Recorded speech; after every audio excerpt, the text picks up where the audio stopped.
The call from my mother came just as I was finishing hanging Grandma Etta's quilts on the clothesline. Her timing was always impeccable that way, disrupting the small moments of peace I managed to carve out for myself. "Lila, darling, I need you to do something for me." Her voice carried that familiar saccharine tone that always preceded bad news. I pinned the last corner of the quilt, watching it dance in the autumn breeze. "I'm kind of busy, Mom. This is important. Sarah needs a place to stay." The wooden clothespin snapped in my hand. Sarah, my half-sister, the golden child, the one who'd never had to work for anything in her life. No. "It's not a request, dear. She'll be there tomorrow." I pressed my fingers against the bridge of my nose. "You can't just." "Actually, I can." Her voice hardened. "Need I remind you that your grandmother's house isn't legally yours yet? The trust doesn't transfer until you're 30. The quilts suddenly felt like they were closing in around me, their familiar patterns morphing into prison bars. "You wouldn't." "Of course not, darling. But Sarah needs guidance, and you're so stable." She made it sound like a disease. "Besides, that house is far too big for just one person." I looked up at Grandma Etta's Victorian home, with its worn blue shutters and wraparound porch. Every creaking floorboard and chipped tile held a memory. "This is my home." "Then be a good sister and share it. Sarah will arrive tomorrow afternoon. Do make her feel welcome." The line went dead before I could protest further. I stood there, surrounded by billowing quilts, my phone clutched so tight my knuckles turned white. Inside, I paced the kitchen, my grandmother's domain where she taught me everything from baking to standing my ground. The copper pots still hung exactly where she'd left them, catching the sunlight that streamed through the bay window. My neighbor Iris's voice drifted through the screen door. "Those quilts sure look pretty dancing in the wind." I opened the door to find her on the porch, a plate of cookies in hand. One look at my face, and her smile faded. "Mari called," I said, accepting the plate. Ah. Iris settled into one of the rocking chairs. "And what does Her Majesty want this time?" "She's sending Sarah to live with me. Tomorrow." Iris's rocker stopped mid-motion. "The same Sarah who threw a fit at your grandmother's funeral because the catering wasn't up to her standards?" "The very same." I sank into the other chair, offering her a cookie. "Mom's using the trust as leverage. If I don't take her in, she'll contest the house," Iris finished, her eyes narrowing. That woman never did fight fair. A text buzzed on my phone. From Sarah. "Can't wait to give that dusty old place a makeover." 指甲油亮光闪烁。 My stomach clenched. I showed Iris the message. "Well," she said, brushing cookie crumbs from her lap, "looks like you've got some decisions to make, honey. The question is, are you going to let them walk all over Etta's legacy, or are you going to show them what that old bird really taught you?" I watched the quilts ripple in the wind, thinking of all the stories Grandma Etta had stitched into them. Stories of resilience, of standing firm when the world tried to push you down. "They have no idea what they're walking into," I said quietly, and for the first time since the phone call, I smiled. Iris patted my hand. "That's the spirit. Now let's talk strategy." Sarah's arrival brought chaos with it, literally. 3 designer suitcases spilled across Grandma Etta's hand-woven rugs, and the sound of stilettos clicked against the hardwood floors like tiny hammers against my skull. "This place is so quaint," Sarah said, wrinkling her nose at the vintage wallpaper. "Mom said it needed work, but I didn't realize how much." I bit my tongue, remembering Iris's advice about picking my battles. "Your room is upstairs, second door on the right. The one with the hideous floral curtains?" She pulled out her phone, scrolling rapidly. "I already ordered new ones, along with some other necessities. You can't just..." "Oh, and the moving truck will be here tomorrow with my furniture." My hands clenched involuntarily. "There's already furniture in that room." Sarah glanced up, her perfectly manicured eyebrows arching. "That ancient stuff? I had it moved to the attic this morning. The movers came while you were at work." The room spun slightly. I steadied myself against the banister, feeling the smooth wood Grandma Etta had polished countless times. "You went into my house while I was gone?" "Mom gave me a key." She shrugged, as if this explained everything. Don't worry, I supervised them. Nothing valuable was damaged. Well, except for that old mirror, but honestly, it was already cracked. My throat tightened. Which mirror? The ugly gold one. It's fine though. I ordered a modern replacement that'll really open up the space. Grandma Etta's vanity mirror. The one she'd rescued from a fire in her childhood home. The one she'd restored by hand. I took 3 deep breaths, just like Iris taught me. Show me. Sarah rolled her eyes, but led me upstairs. The room, my mother's old room, was stripped bare. The antique dresser, the hand-carved bed frame, the reading nook cushions Grandma had embroidered, all gone. In their place stood sleek, modern furniture still wrapped in plastic. See? So much better already. Sarah bounced on the mattress that had replaced Grandma's 4-poster bed. Though these floors really need updating. I'm thinking hardwood. Stop. My voice came out steadier than I felt. Where's the mirror? Attic. Though honestly, you should just let me. I was already moving, climbing the narrow stairs to the attic. The space was chaos. Furniture piled haphazardly, boxes stacked without care. And there, propped against a trunk, was Grandma's mirror. A jagged crack split its surface from corner to corner. Something inside me cracked too. I descended to find Sarah on her phone again. The contractors can start next week. Mom's covering it, of course. She agrees this place needs. Get out. She looked up, startled. Excuse me? Get out of this room. Now. You can't be serious. Mom said. I don't care what Mom said. This is my house and you, my voice caught. You don't get to erase her. Erase who? That old furniture? Please, I'm doing you a favor. This place is stuck in the last century. I stepped closer, feeling something shift inside me, something cold and determined. You have 2 choices. Either you move everything back exactly as it was, or you can explain to Mom why you're sleeping in a hotel. You wouldn't dare. The trust. Try me. Our eyes locked. For the first time, I saw uncertainty flicker across her perfect features. Fine, she huffed.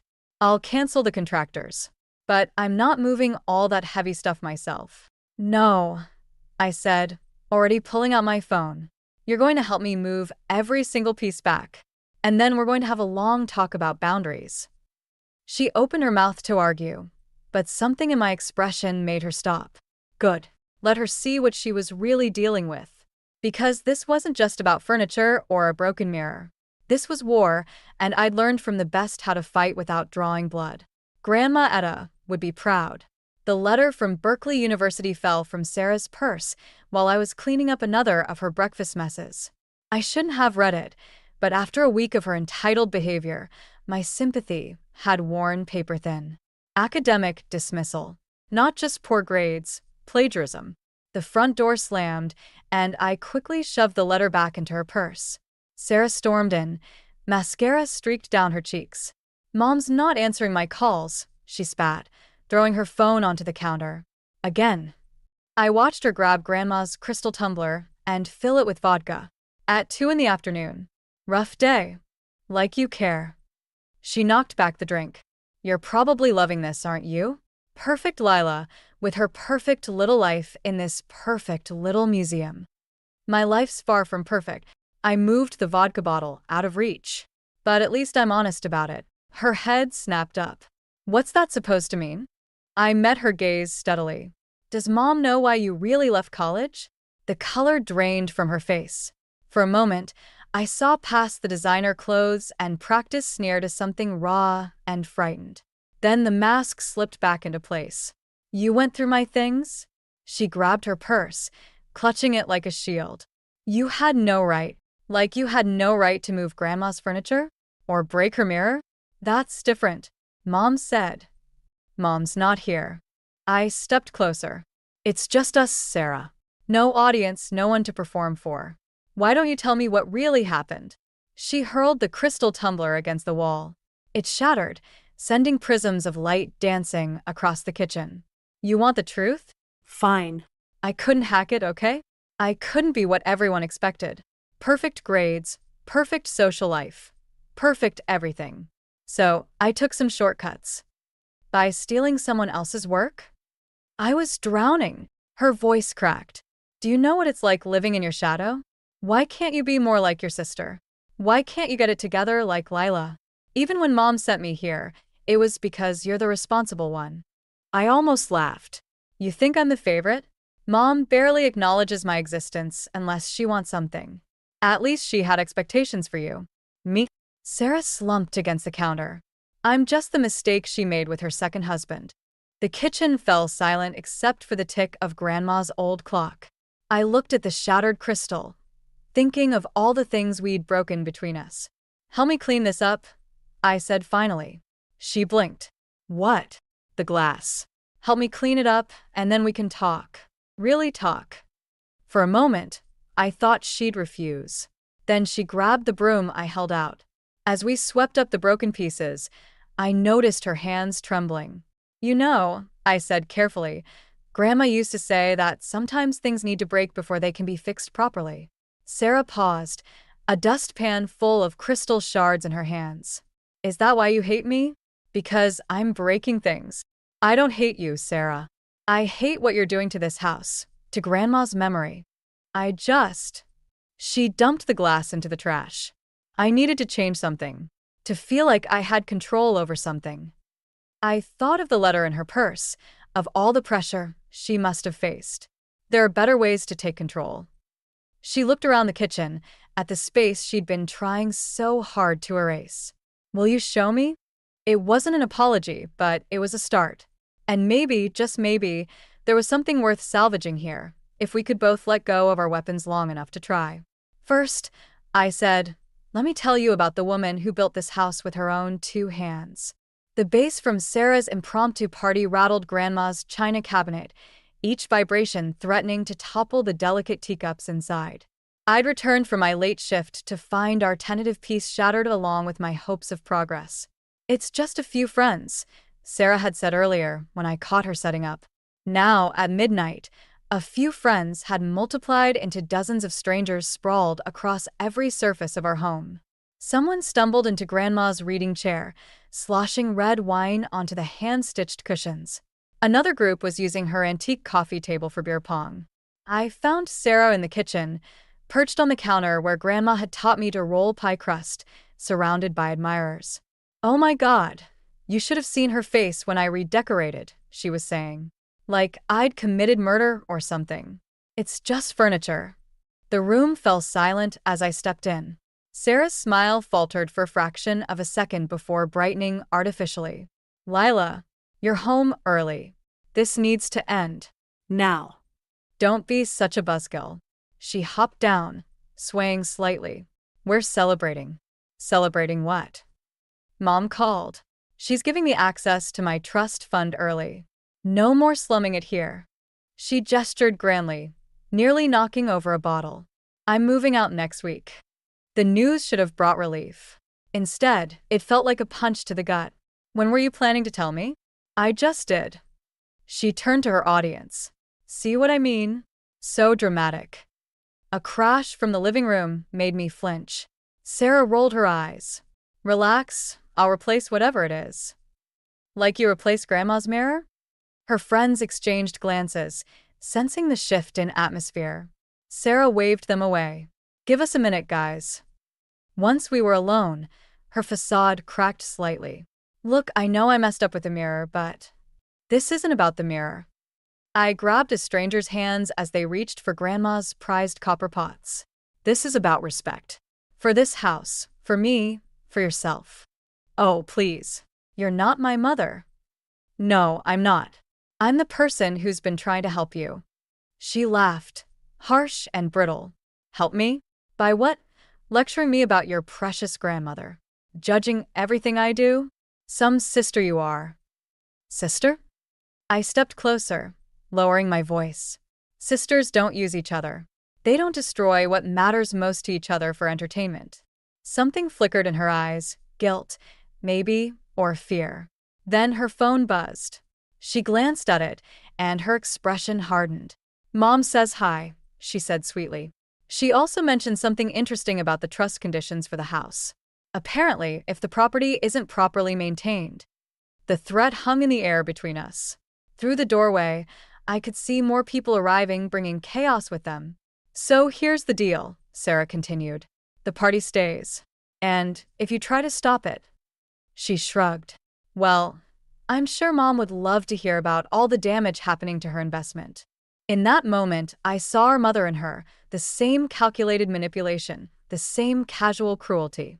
But I also saw something else, desperation. The kind that comes from never feeling good enough. I thought of the college dismissal letter, of her earlier vulnerability, of all the ways fear can make us cruel. Okay, I said quietly. She blinked, thrown off balance. Okay, the party can stay. But first, let me show you something in the attic. Because sometimes the best revenge isn't destruction, it's forcing someone to face the truth about themselves. And I knew exactly which box of family photos would do just that. Sarah followed me upstairs, unaware she was walking into a different kind of confrontation altogether. The old photo albums lay scattered across the attic floor, their pages spread like broken wings. Sarah sat cross-legged among them, her party forgotten downstairs as she stared at a photograph of our mother, young, carefree, holding a baby that wasn't her. She looks happy, Sarah whispered, tracing Mom's smile with a fingertip. I've never seen her look at me like that. I pulled another album from the trunk. Keep looking. The music thumped below us, but up here time seemed suspended between heartbeats. Sarah flipped through more pages, her perfectly manicured nails trembling slightly. When did she change? She didn't. I handed her the second album. This is from after she left. The contrast was stark. Mom in designer suits, her smile practiced, professional. A succession of photos showing her achievements, her new life, her new family. Sarah appeared in these, always perfectly dressed, always slightly apart. I don't understand, Sarah said. Why show me this? Because you're not the first person she's abandoned. I reached for Grandma's jewelry box, pulled out a folded letter. Or the last one she'll try to control. The letter was dated 3 months ago. Mom's elegant handwriting detailed her plans for modernizing the house once she gained control. Plans that had nothing to do with preservation and everything to do with profit. Sarah's face paled as she read. The trust fund, she never intended to give it to me, did she? She needed you to create enough chaos that she'd have reason to intervene. The words tasted bitter. I'm just sorry I didn't see it sooner. A crash from downstairs made us both jump. Sarah's phone buzzed, Mom's name lighting up the screen. She stared at it, then deliberately pressed ignore. All this time, she said quietly, I thought if I just tried harder, proved myself. Her laugh was hollow. God, I'm such an idiot. You're not an idiot. You're her daughter. I closed the album gently. We both are. That's why she knows exactly how to play us against each other. Sarah stood abruptly, swaying slightly. I have to stop the party. We both know it's too late for that. Then what do we do? For the first time since she arrived, she looked her age. Young, scared, lost. I thought of Grandma Etta, of all her lessons about standing your ground, about choosing your battles wisely. We give her exactly what she wants. What? The chaos she's expecting. Just not quite the way she planned it. I pulled out my phone. But first, we need to make a few calls. Sarah's eyes widened as I dialed. Who are you calling? Iris. And then a lawyer I know. I met her gaze steadily. The question is, are you with me? Really with me? She looked down at the photos again, at the mother who had shaped us both through absence and manipulation. Then she straightened her shoulders, something of Grandma's steel showing through. What do you need me to do? First, we're going to document everything downstairs.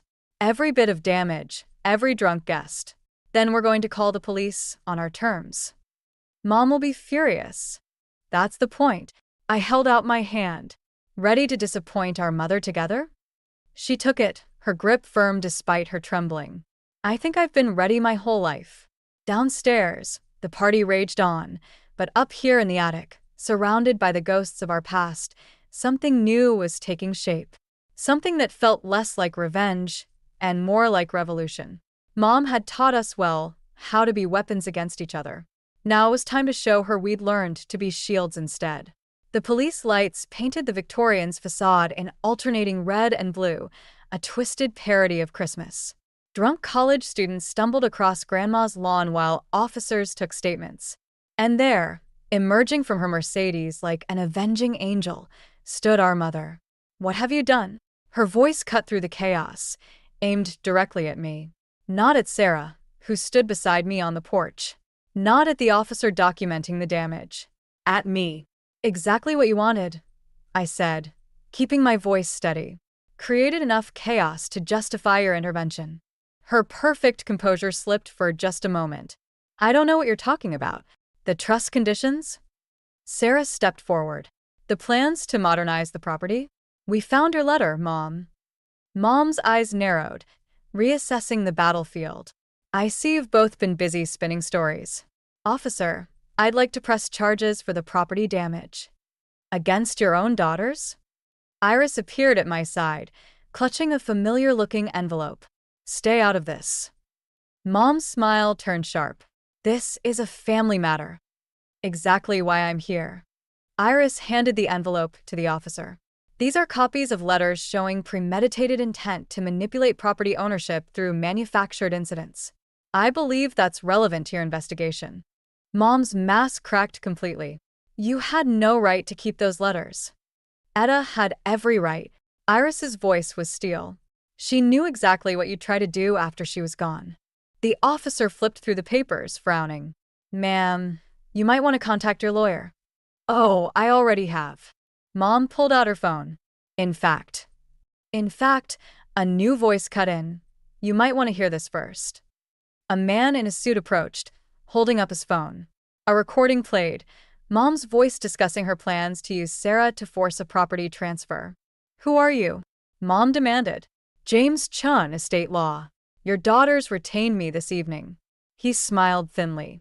"Those trust conditions you were counting on? They work both ways. Attempting to manipulate property transfer through fraudulent means automatically terminates your oversight rights." The color drained from Mom's face. "You can't prove." "The party was their idea, wasn't it?"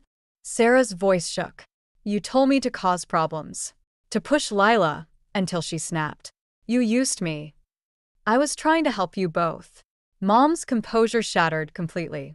"This house is wasting away, just like your grandmother's ridiculous ideals. I was giving you a chance at something better." "Better?" I looked at our home, at the damage that suddenly seemed so small compared to the wreckage of our family. "You never understood what better meant to her. To us." "Officer," Chin said quietly, "I believe we have everything we need."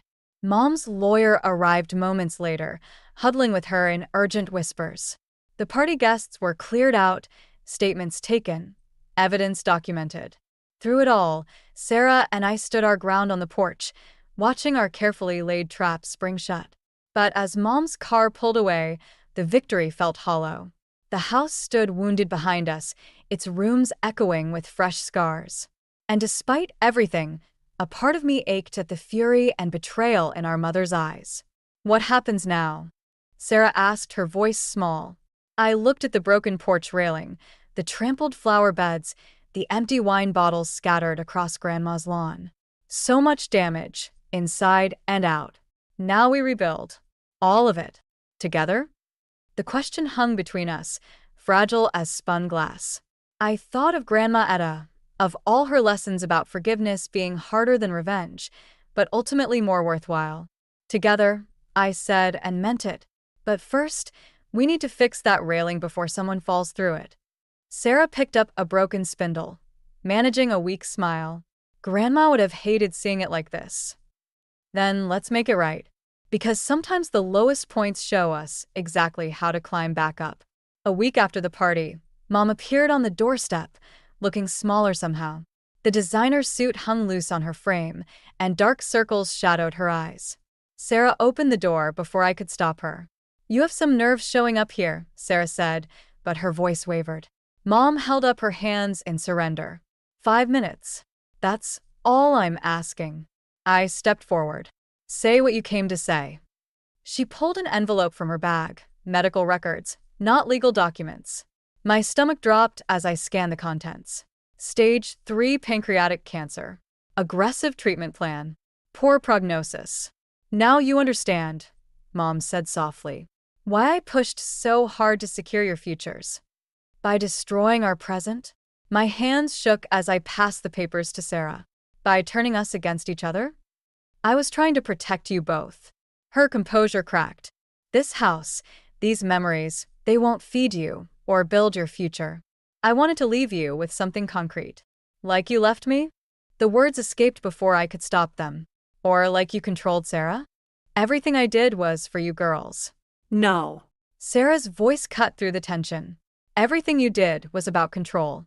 Even this, she waved the medical records, is just another manipulation. Mom flinched. Sarah, please. When were you diagnosed? I asked. Her hesitation told me everything. 6 months ago. Before Grandma Etta died. The pieces clicked into place. You knew she was changing the trust conditions. I was trying to fix things before. Before you lost control, Sarah finished. God, Mom. Do you even hear yourself? Mom sank onto the porch swing, Grandma's swing, her carefully constructed facade crumbling. I don't know how to do this any other way. The admission hung in the air between us. I looked at Sarah, saw my own conflict reflected in her eyes. Then I noticed something else, Mom's hands, trembling slightly as they gripped her designer bag. The same way mine shook when I felt lost. We're not asking you to do anything, I said finally. We're telling you how it's going to be. Mom's head snapped up. If you want to be part of our lives, I continued, you do it our way. No manipulation. No control. Just honesty. And if I can't, then you'll face your illness alone. The words hurt to say, but they needed saying. Your choice. Some choice, she whispered. More than you ever gave us, Sarah said, but her tone had softened slightly. Mom stood, smoothing her suit with shaking hands. And if I agree? What then? I thought of Grandma Etta, of all her lessons about forgiveness and boundaries. About building bridges without letting yourself drown. Then you can come to dinner. Sunday nights. We'll start there. Just dinner? Just dinner, Sarah confirmed. No lawyers, no trust discussions, no renovation plans. Mom looked at the house behind us, really looked at it, maybe for the first time. At the repaired porch railing, the fresh paint, the careful blend of old and new that Sarah and I had created together. I'm not very good at just dinner, she admitted. We know. I held open the door. But you can learn, if you want to. She hesitated on the threshold, looking more human than I'd ever seen her. I don't deserve this chance. Probably not, Sarah said, taking her arm. But we're giving it anyway. Because that's what family does, the real kind, not the kind you try to force us to be. Mom stepped inside, and for a moment, I saw 3 generations of women reflected in Grandma's hallway mirror. The ones here, and the one watching over us.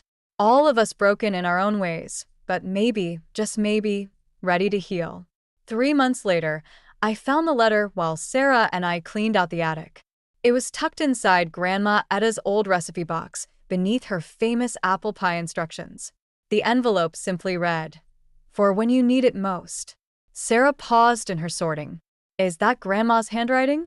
I nodded, carefully breaking the seal. The paper inside smelled of cinnamon and wisdom. My dearest Lila, it began. If you're reading this, you've already faced the storm I saw coming. Your mother never understood that a home isn't built with perfect walls or modern fixtures. It's built with the courage to keep your door open, even after others have tried to break it down. Sarah set down the box she was holding. She knew Mom would try something. She knew Mom, I corrected, continuing to read. And she knew us. The letter went on, not with accusations or warnings, but with a recipe, not for pie, but for healing.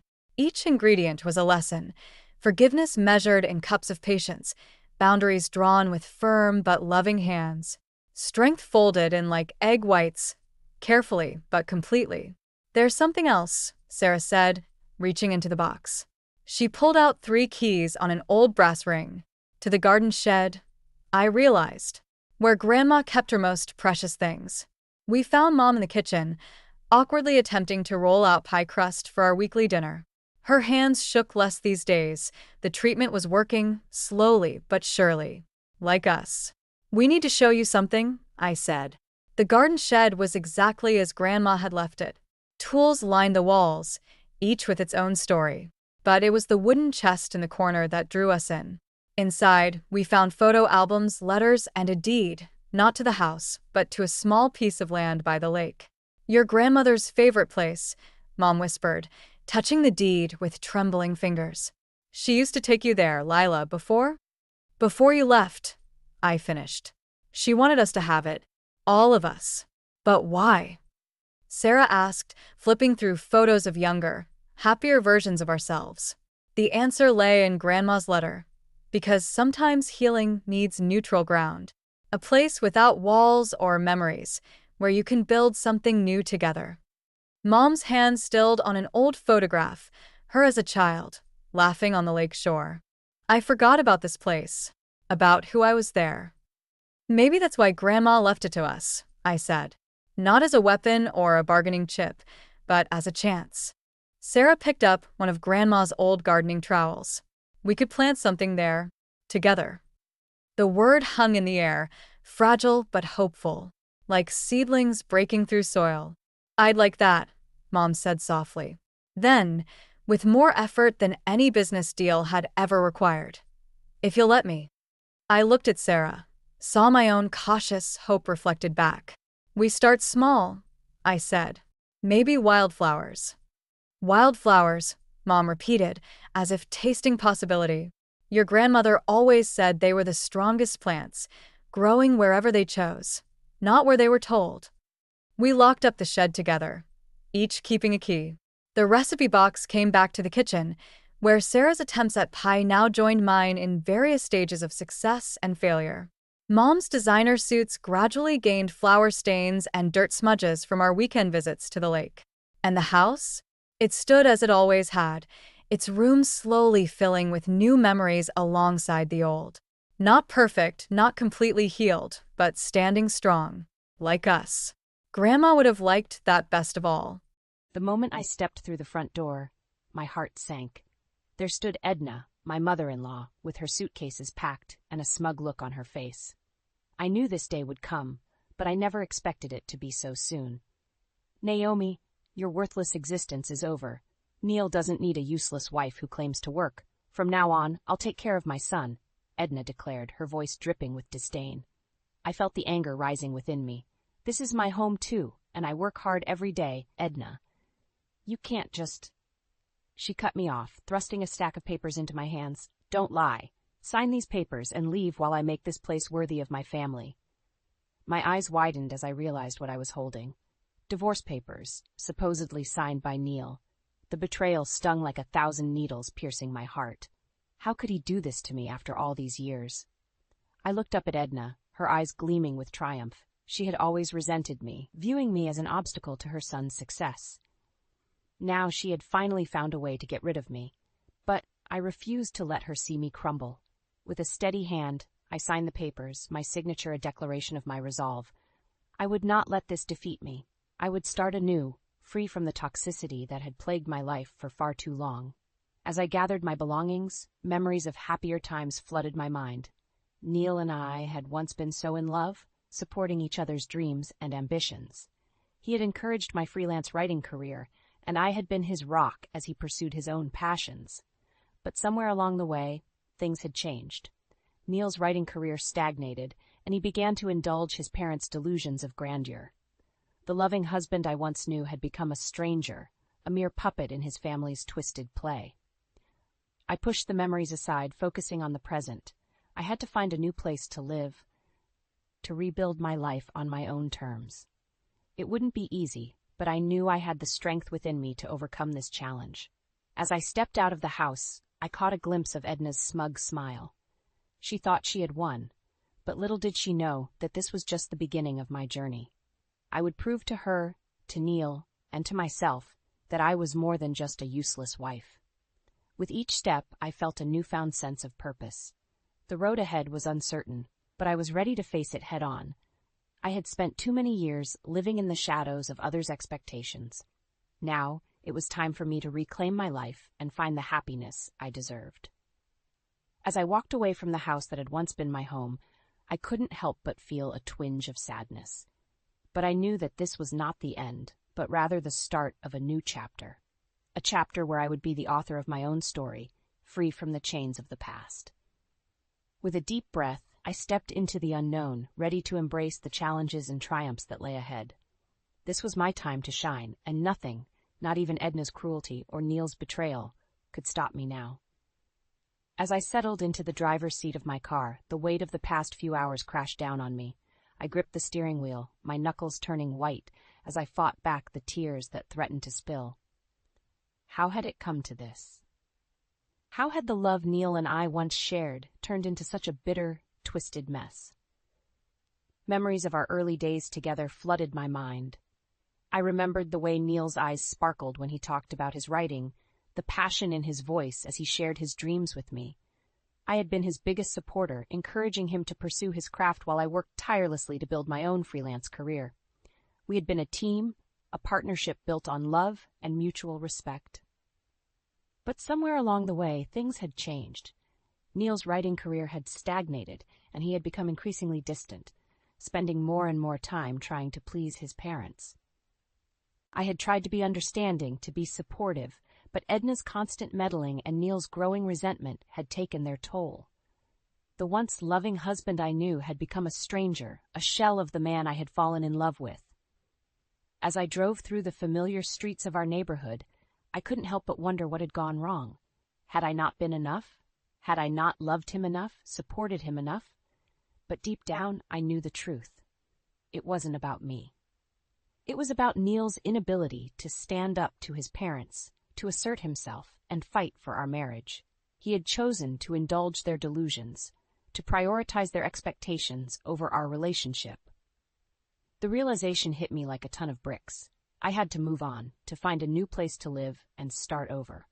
I couldn't continue to live in a house where I was constantly belittled and undermined, where my own husband had betrayed me so deeply. I pulled into the parking lot of a local coffee shop, needing a moment to gather my thoughts. As I sat there, sipping on a steaming cup of coffee, I felt a newfound sense of determination wash over me. I would not let this defeat me. I would rise above the pain and the betrayal, and I would build a new life for myself. I pulled out my phone and started searching for apartments in the area.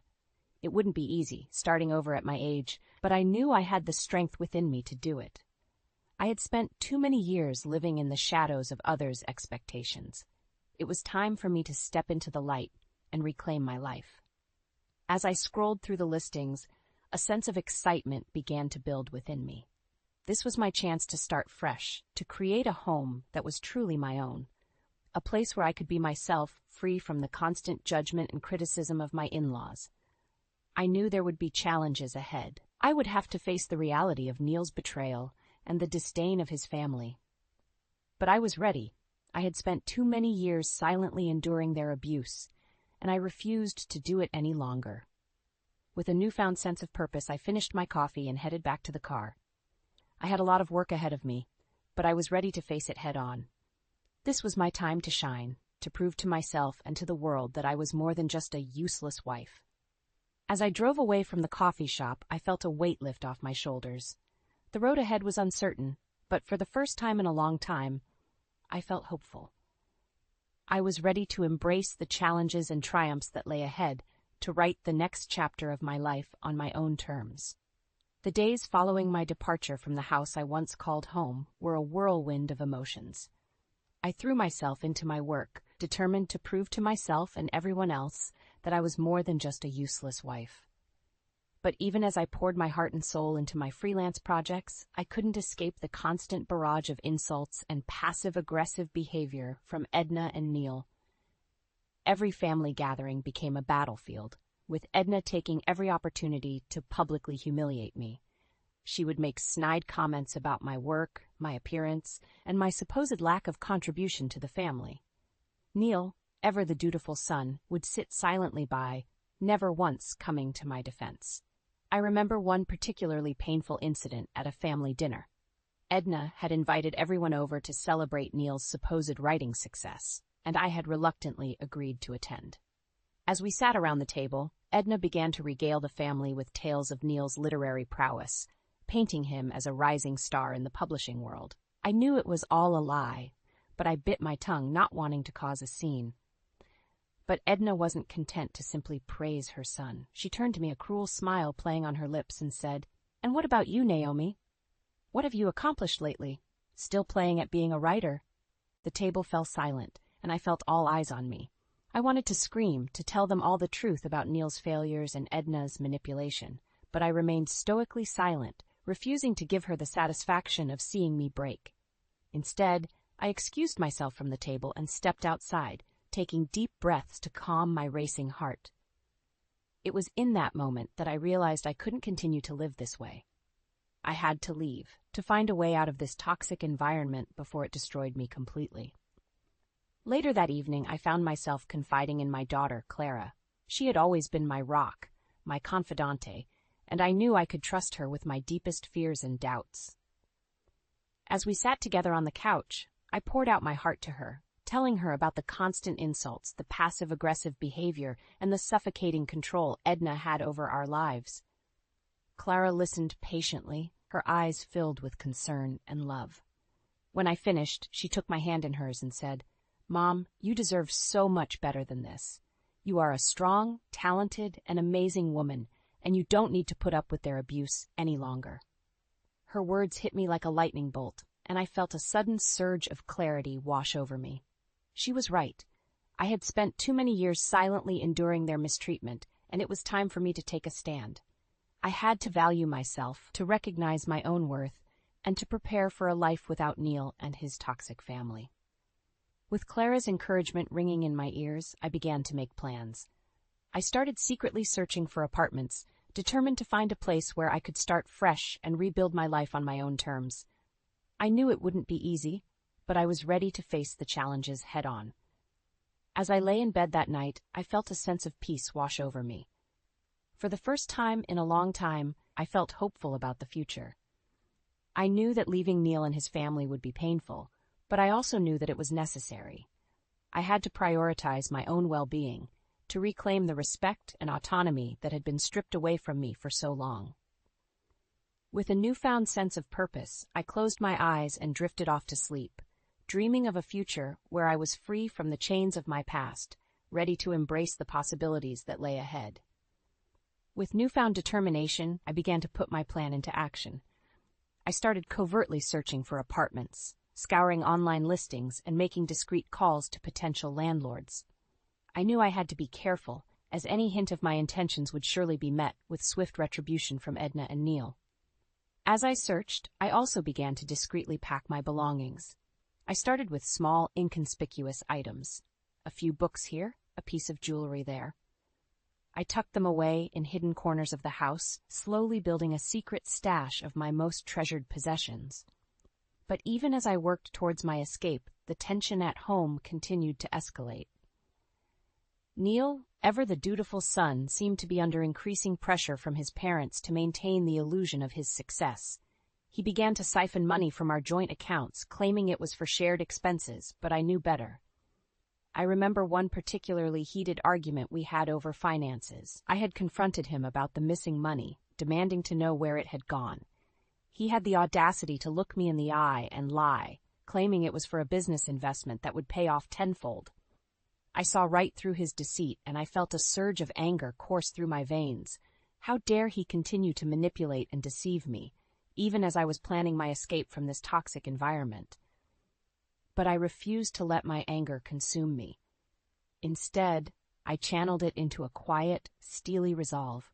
I would not let Neil or his family break me. I would regain the respect and autonomy that had been stripped away from me, no matter the cost.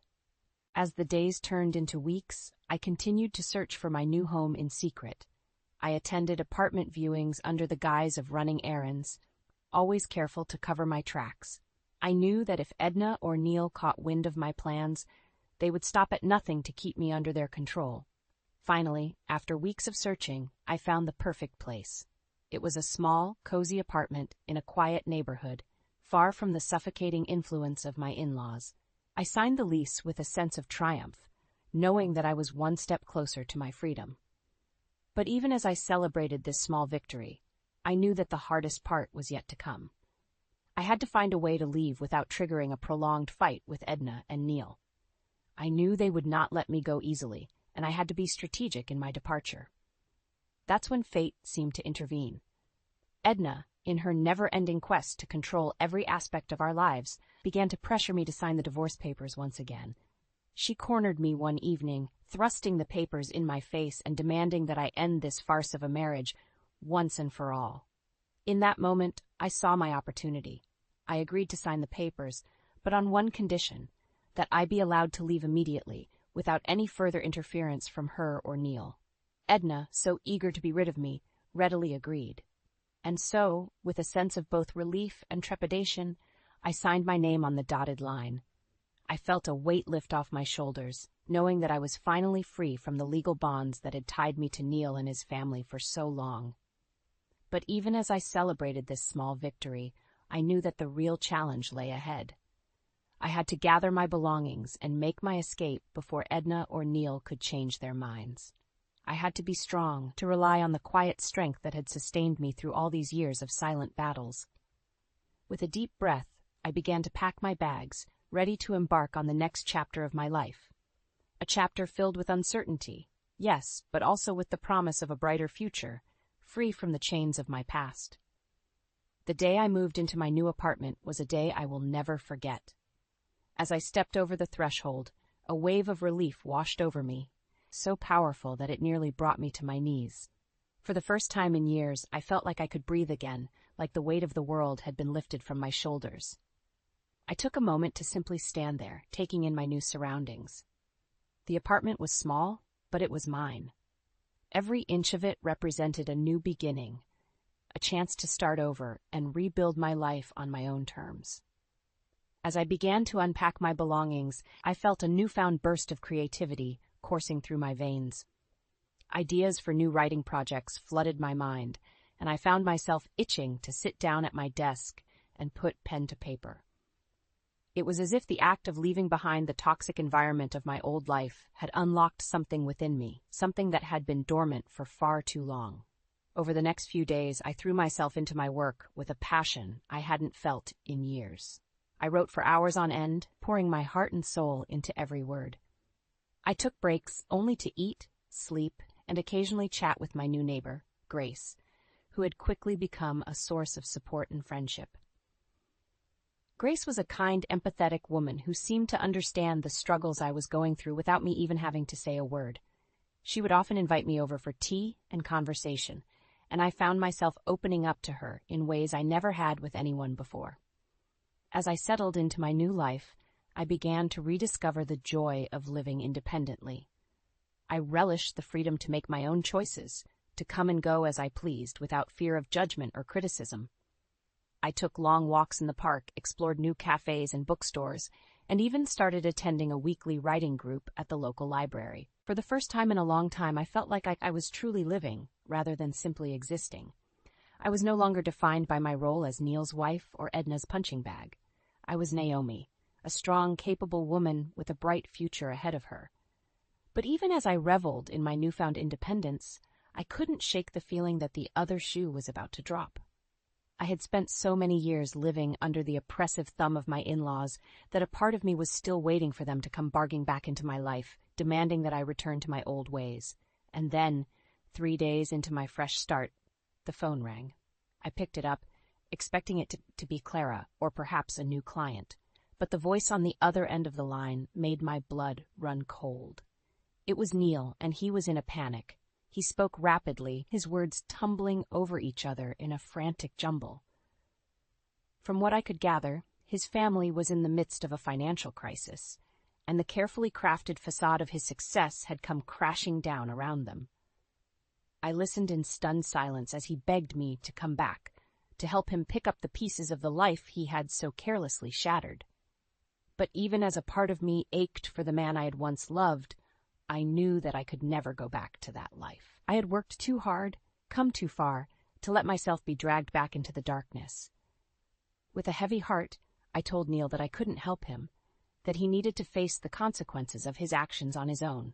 And then, with a sense of finality, I hung up the phone, severing the last tie to my old life.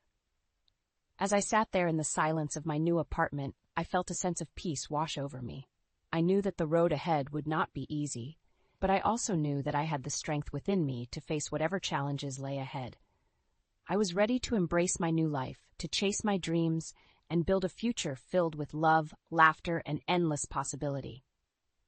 The days following Neil's frantic phone call were a whirlwind of emotions. I tried to focus on my work, to lose myself in the joy of writing and the comfort of my new life, but his words kept echoing in my mind, refusing to be silenced. It wasn't until a week later that I learned the full extent of the crisis that had befallen my former family. Grace, my ever-vigilant neighbor, had heard through the grapevine that Neil's parents had lost everything. They had quit their jobs, believing in the fiction of their son's success, and now found themselves destitute and desperate. I couldn't help but feel a twinge of sympathy for them, despite all the pain they had caused me over the years. To have your entire world come crashing down around you, to realize that the life you had built was nothing more than a house of cards. I couldn't imagine the devastation they must have felt. But even as I grappled with these conflicting emotions, the phone calls from Neil continued. Each time, his voice grew more desperate, more unhinged. He begged me to come back, to help him pick up the pieces of the life he had so carelessly shattered. "Naomi, they think I'm a successful writer," he pleaded, his voice cracking with emotion. "They won't stop until you come back." I felt my resolve wavering, the old habits of a lifetime threatening to pull me back into the darkness. But then I remembered all the pain and humiliation I had endured at the hands of Neil and his family, all the years I had spent silently suffering under their oppressive rule. "I won't be part of your lies anymore," I said firmly, my voice steady despite the tremor in my hands. "You need to face the consequences of your actions." There was a long silence on the other end of the line, broken only by the sound of Neil's ragged breathing. And then, with a click, the call disconnected, leaving me alone with my thoughts once more. In the days that followed, I threw myself into my work with renewed vigor. I wrote like a woman possessed, pouring all of my pain and anger and hope onto the page. I attended writing workshops and networking events, determined to build a new life for myself, one that was entirely my own. And slowly but surely I began to heal. The wounds of the past would always be with me, but they no longer defined me. I was no longer Naomi the victim, Naomi the punching bag. I was Naomi the survivor, Naomi the thriver. But even as I embraced this new chapter of my life, I couldn't help but wonder about Neil and his family. What had become of them in the wake of their own destruction? Had they found a way to pick up the pieces, to start anew? It wasn't until months later that I learned the truth. Grace, ever the gossip, had heard through a friend of a friend that Neil and his parents had moved into a small, run-down apartment on the outskirts of town. They were barely scraping by, their once proud lives reduced to a shambles. I felt a strange sense of vindication at the news, a quiet satisfaction in knowing that they were finally facing the consequences of their actions. But even as I reveled in this small victory, I knew that I could never truly take pleasure in their downfall. For me, the true revenge was in living well, in building a life that was entirely my own. And so, with a sense of peace and purpose, I cut off all ties to my old life, embracing the freedom and independence that I had fought so hard to achieve. As I sat at my desk, surrounded by the trappings of my new life, I felt a sense of pride and accomplishment wash over me. I had confronted the demons of my past and emerged stronger, more resilient than ever before. And now, with the world at my feet and the future stretching out before me, I knew that anything was possible. As the months passed, I settled into my new life with a sense of peace and contentment that I hadn't felt in years. My writing flourished, and I found myself surrounded by a growing circle of friends and colleagues who appreciated me for who I was, rather than what I could do for them. But even as I reveled in my newfound freedom, I couldn't help but wonder about Neil and his family. What had become of them in the wake of their own destruction? Had they found a way to rebuild their lives, Or were they still struggling to pick up the pieces? It wasn't until I ran into Grace at the local market that I finally got some answers. She pulled me aside, her eyes wide with a mix of excitement and disbelief. "You'll never guess what I heard," she whispered conspiratorially. "Apparently, Neil and his parents have moved into a tiny apartment on the other side of town. They're barely scraping by, and the whole neighborhood is talking about it." I felt a strange sense of vindication wash over me, a quiet satisfaction in knowing that they were finally facing the consequences of their actions. But even as I processed this news, I couldn't help but feel a twinge of sympathy for them. "I heard that Edna and Tom are constantly fighting," Grace continued, her voice lowering even further. "And Neil, well, let's just say he's not handling the pressure very well." I nodded, unsurprised by this revelation. Neil had always been weak-willed, easily swayed by the opinions of others. It was no wonder that he was struggling to cope with the weight of his own lies. Over the next few weeks, I found myself thinking more and more about my former family. I couldn't help but wonder what they were going through, how they were coping with the reality of their own downfall. But even as I grappled with these conflicting emotions, I knew that I couldn't let myself get pulled back into their toxic orbit. I had worked too hard, come too far to let them drag me back down into the darkness. And so, with a sense of resolve, I made a conscious decision to focus on my own future, to pour all of my energy into building the life that I had always dreamed of. I threw myself into my writing, attending workshops and conferences, networking with other professionals in my field. Slowly but surely, my hard work began to pay off. My freelance business took off, and I found myself inundated with new clients and projects. I even started to gain recognition in my field, with my work being featured in prominent publications and online forums. But even as I celebrated these successes, I never lost sight of the lessons I had learned from my past.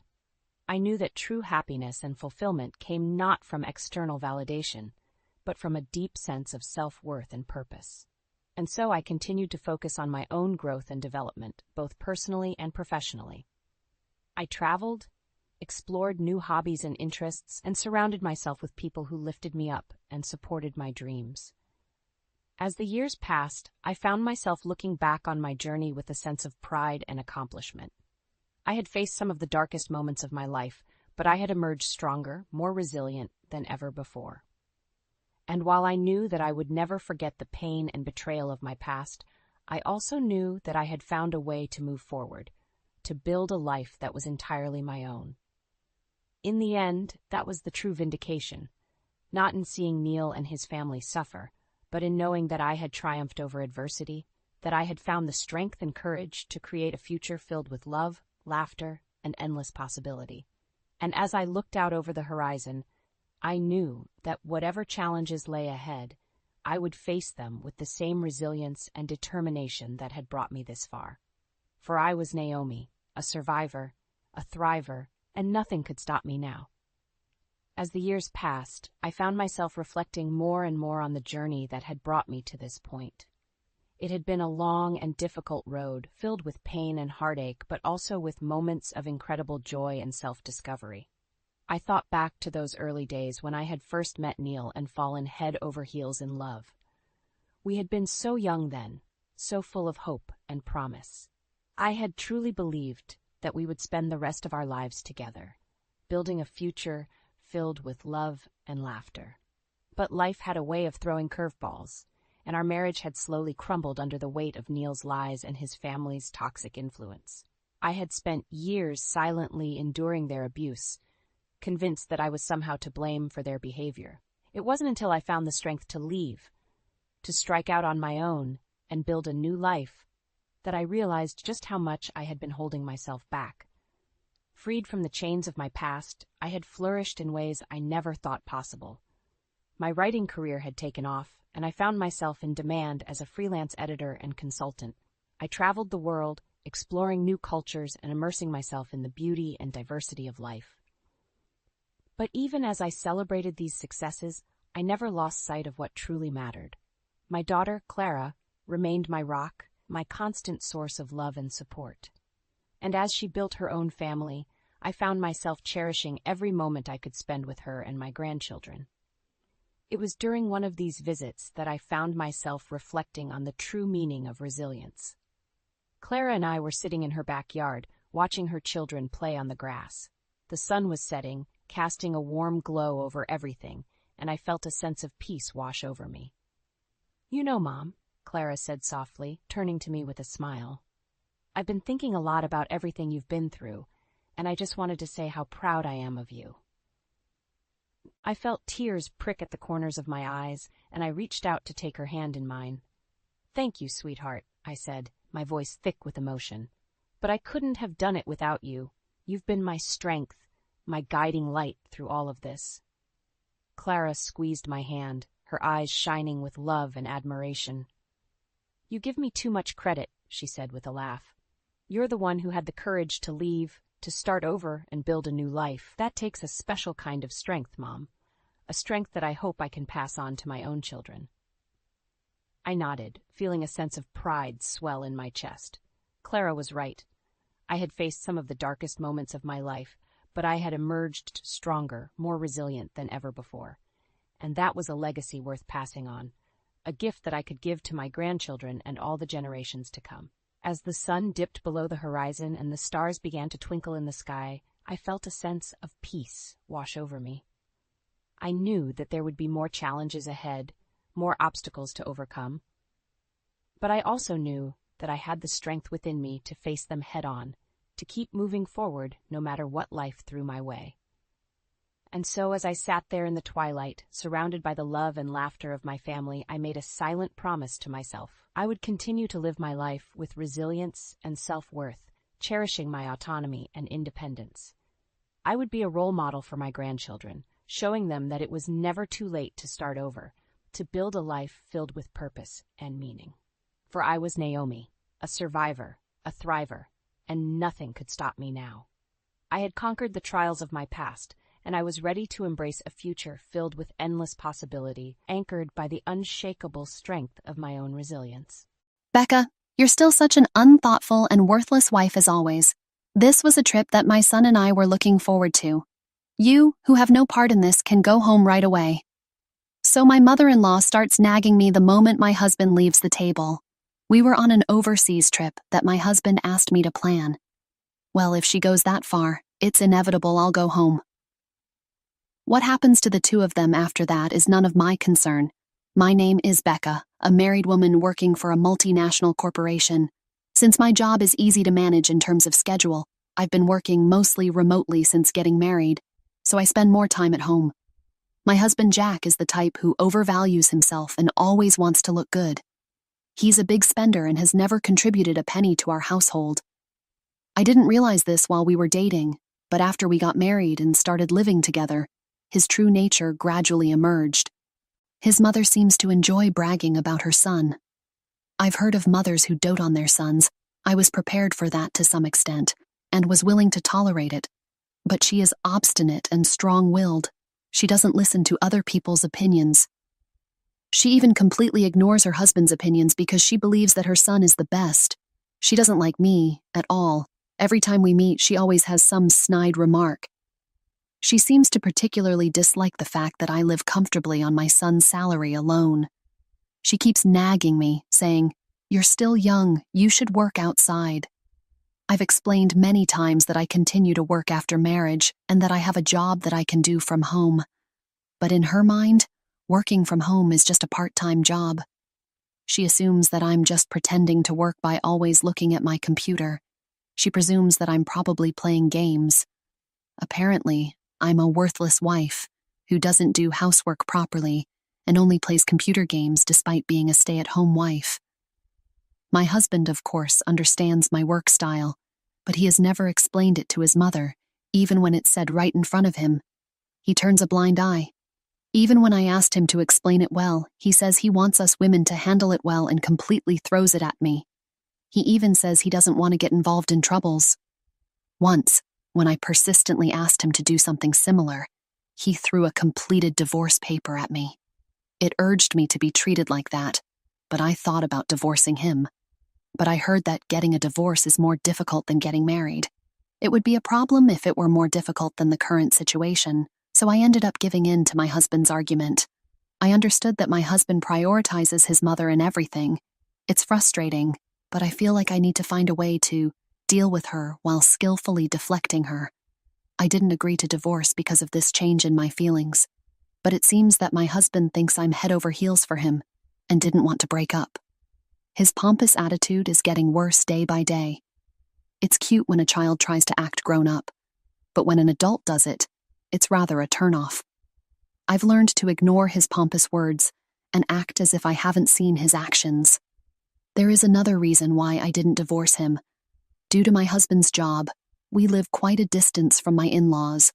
We meet once a year, or at most, twice a year. I thought I could tolerate that much. While the world was making a fuss about having 9 consecutive days off, if you take a vacation on weekdays, both my husband and I were working. In my case, American holidays don't matter much because I adjust my schedule according to international circumstances. As for my husband, it's just that he wasn't taking 9 consecutive days off according to the calendar.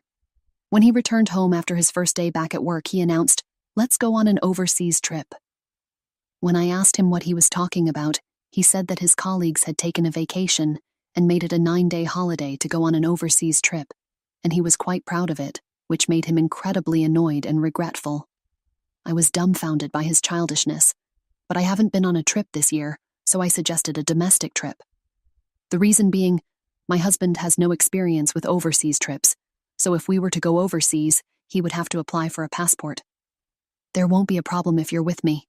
You're fluent in multiple languages," he said. I studied abroad when I was a student and had been on many overseas trips when I was single. In addition to English, I can hold a conversation in Spanish and a bit of Chinese if necessary. When my mother back home got hooked on Korean dramas, I studied Korean with her. However, I didn't get much opportunity to use it, so I'm not very confident. Sure, compared to my husband, I might be good at languages, but that doesn't mean that applying for passports will be finished in a snap. I tried to persuade him to go abroad during the summer or winter, but he wouldn't listen at all. On the contrary, despite having no experience, he decided on the country to visit, took leave without permission, and told me to make it work on the schedule. "It's not a tour. Why should I have to act with strangers?" He furthermore declared. He said that English is a universal language and that we should have no problem if it's just the two of us. I thought maybe it's fine, but before I knew it, he said, "That's right. I promised to take Mom along. I'll count on you for that too. Your mother-in-law too. Even for me, taking care of 2 inexperienced people abroad is too much. You should show some filial piety once in a while. Maybe you can gain some favor by doing so. Our entire kind and good husband, this is for your own good, Becca. You should be grateful." He said things that made it seem like he was doing me a favor, but arguing against it started to seem foolish. I decided to quietly make reservations as my husband instructed, and I came up with another good idea.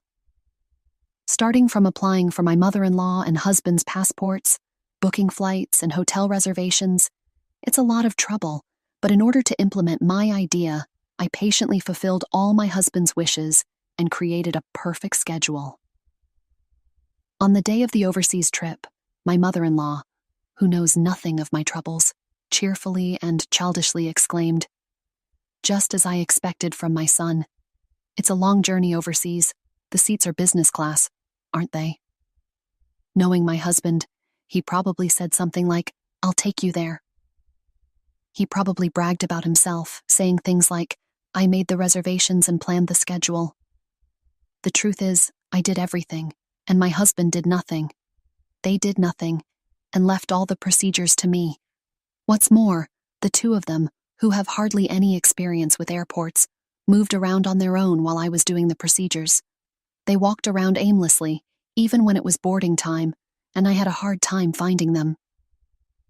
The airport staff even asked, "Would you like us to make a call announcement? It's Becca's fault for not telling us the boarding gate."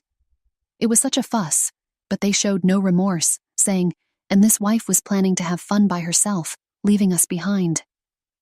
During the flight, they behaved relatively quietly, but it was honestly annoying and embarrassing every time they called a flight attendant. Several hours later, we arrived in the destination country. After finishing immigration procedures and such, just when I thought I could finally head straight to the hotel and take a break, my husband turned pale and said, "I'm going to the bathroom," and thrust his luggage at me and ran away. I don't understand why only my husband got sick when we ate the same thing. He had been grinning and calling his favorite flight attendant. I guess this is his divine punishment. Serves him right. Becca, you really are an inconsiderate daughter-in-law. How long are you planning to stay here? My mother-in-law said, "This trip, my son planned it for me. It's a mother-son trip without the need for a daughter-in-law. You're a money grabber who doesn't even work. How brazen of you to think you can enjoy this trip for free. Go home now." Are you sure? Whether it's good or bad, I can't have fun when you're here. I see. That's not good. All right then. I'll go home now. I handed my husband's luggage back to my mother-in-law, only taking my carry-on, and turned my back to her. My mother-in-law, who received my husband's luggage, was stunned and had a very vacant expression on her face. It's not possible for her to react like that when she told me to go home. I was doing my best to hold back my laughter. My husband seemed to have been going in and out of the bathroom several times, so we didn't cross paths. Luckily, I was able to get a ticket back to America, so I became a passenger on the plane headed there. Originally, I had planned to find a chance to return home alone. If we had a good relationship, I wouldn't mind being taken around as a tour guide, but not with that mother and son. It's only stressful for me, and I will gain nothing. I can't stop grinning just thinking about what the two of them, who can't speak anything but English, will do when they are left behind. If they think a little, they should be able to manage with the translation function of their smartphone app. But I can't imagine my husband, who likes to show off and inflate his own importance, doing something like that. When I safely returned back after making a few detours, I headed straight to the luxury hotel where my parents were waiting. My husband Jack told me to show respect from my parents, so I treated them to a luxury trip in upstate New York. They were to travel there leisurely on a popular scenic route, enjoying the scenery and meals along the way. I managed to meet up with them earlier than planned, much to their surprise. When I briefly explained the situation, they were taken aback. They were astounded that I had agreed to such a request from Jack. My phone was bombarded with calls and messages from Jack, all of which I ignored. I switched off my phone and enjoyed this day to my heart's content. When I returned home after partying with my parents, I received a call from the embassy. According to their explanation, Jack had returned from the restroom to find his mother, my mother-in-law, sitting alone. Despite being surprised that I was not there, he was livid. He tried to contact me but couldn't get through, so he decided to make his way to the hotel by himself.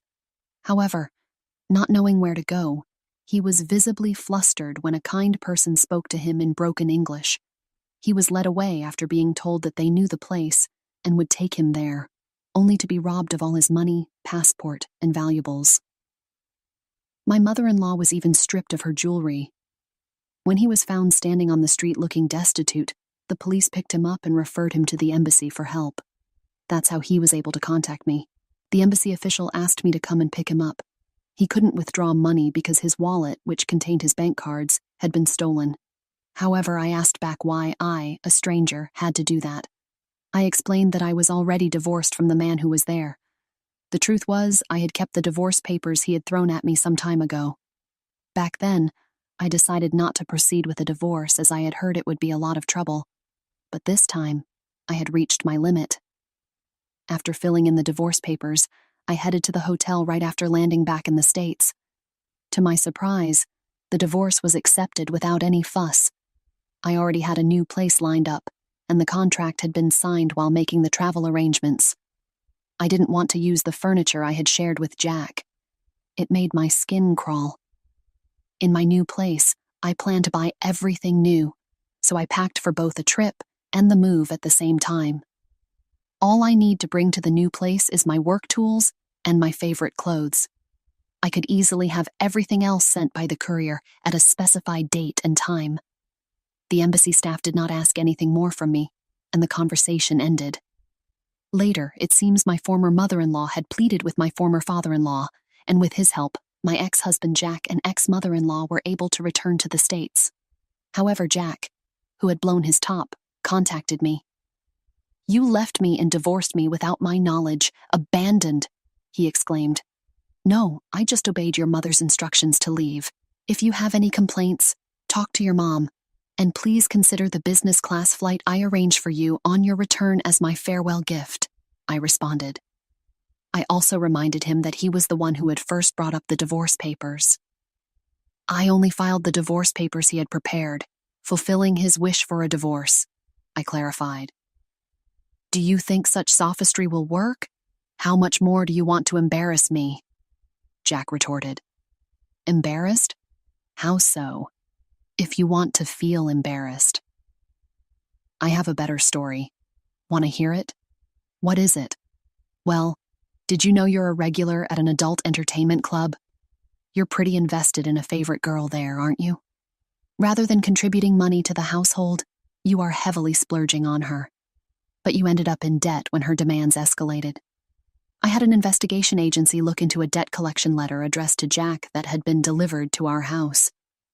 Although Jack was a good spender, his obsessive behavior seemed to be a turnoff.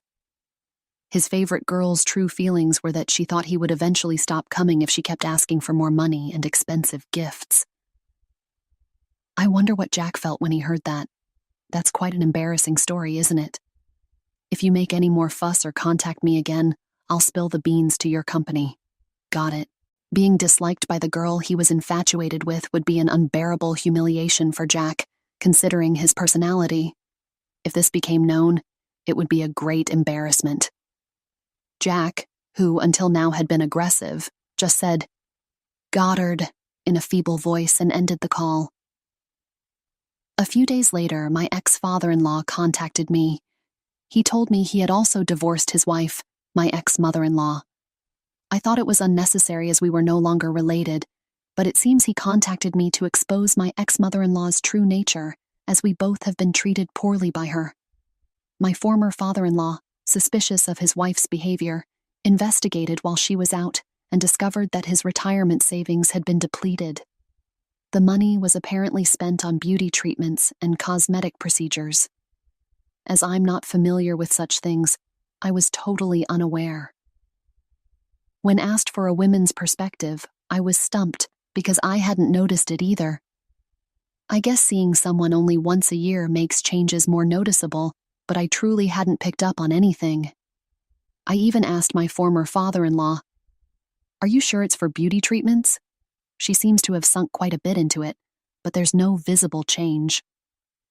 Perhaps there were slight changes that only my former mother-in-law could notice.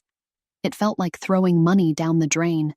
Naturally, my former mother-in-law, who was kicked out penniless, turned to her son, Jack. However, Jack, the backbone of the family, is up to his eyeballs in debt after his divorce from me. He even lost his apartment for failing to pay the rent. Now he and his mother seem to be living in a drafty, run-down apartment. Yet, his mother has no intention of working and won't quit her beauty treatments. On top of repaying his debts, the burden of his mother's beauty expenses is weighing heavily on Jack, who I hear is working around the clock. It seems the vanity of wanting to present a larger-than-life image, even in the face of a declining living standard, doesn't change. If they're content with this situation, I won't say another word.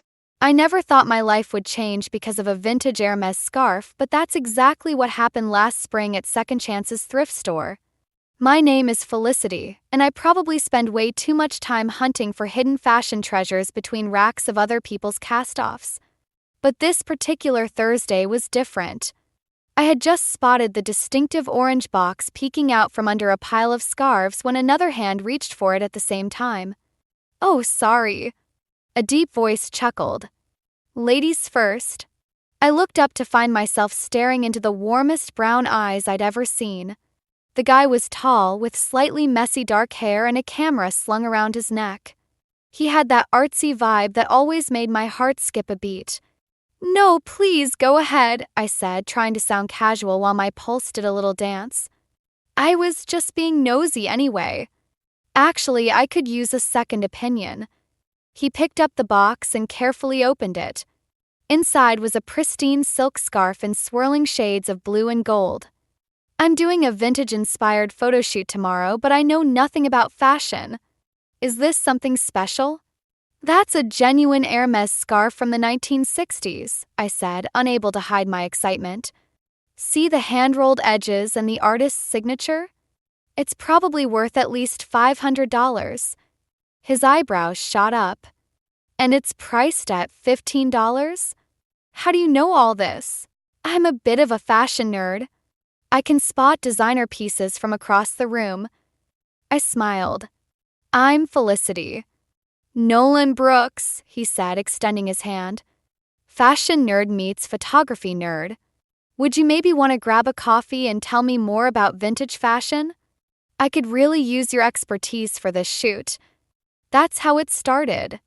Coffee turned into dinner, dinner turned into dating, and 3 months later I was head over heels in love with Nolan. Everything was perfect until I met his sister Celeste. The first time was at their parents' house for Sunday dinner.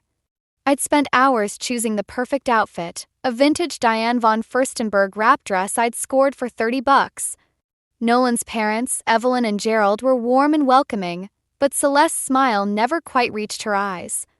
"Oh, how creative of you to wear secondhand clothes," she said, sipping her wine.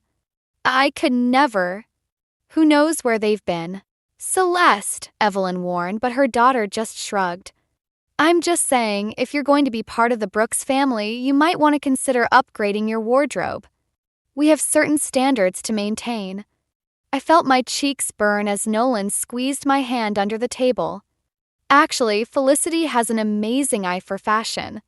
She's helping style my upcoming magazine shoot. "Really?" Celeste's perfectly manicured eyebrows arched.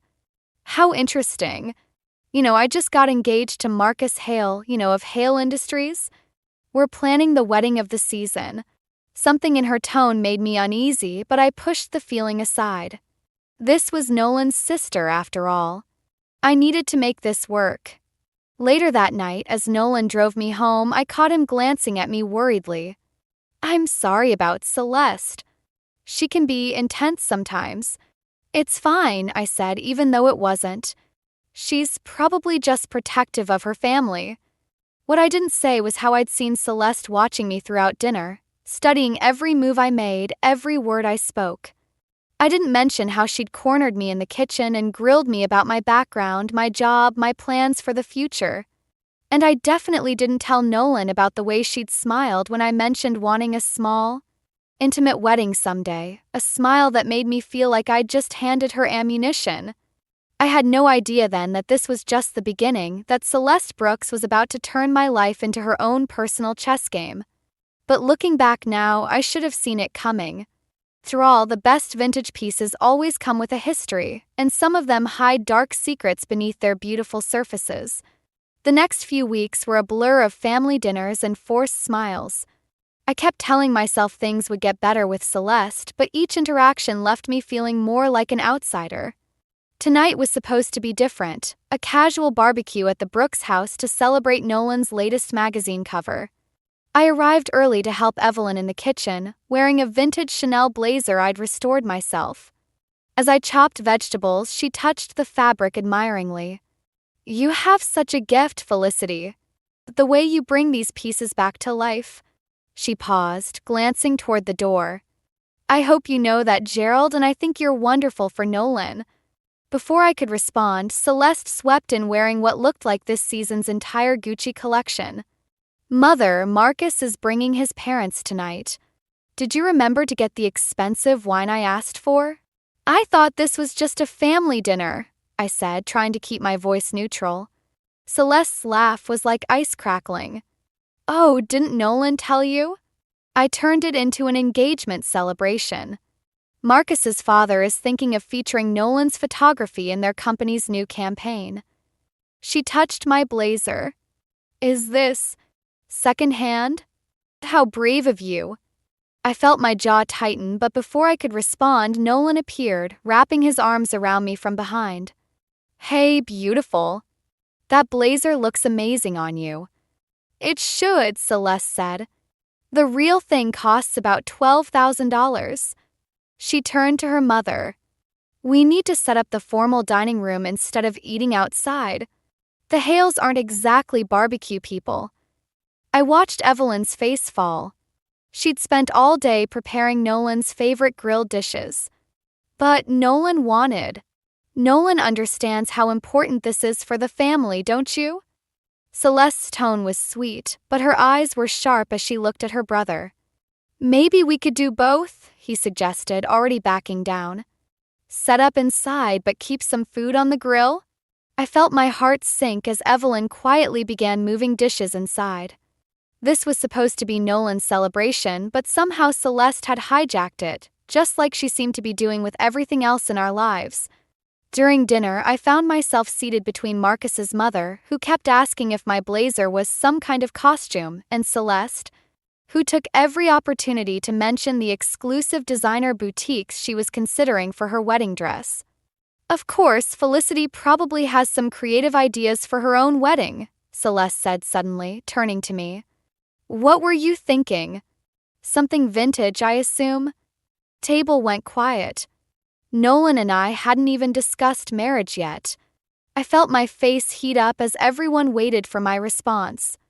I haven't really. Oh, that's right, Celeste interrupted. You haven't set a date yet, or even gotten engaged. She patted my hand. Don't worry, when it happens, I'll help you plan everything. After all, I'll have plenty of experience after my wedding.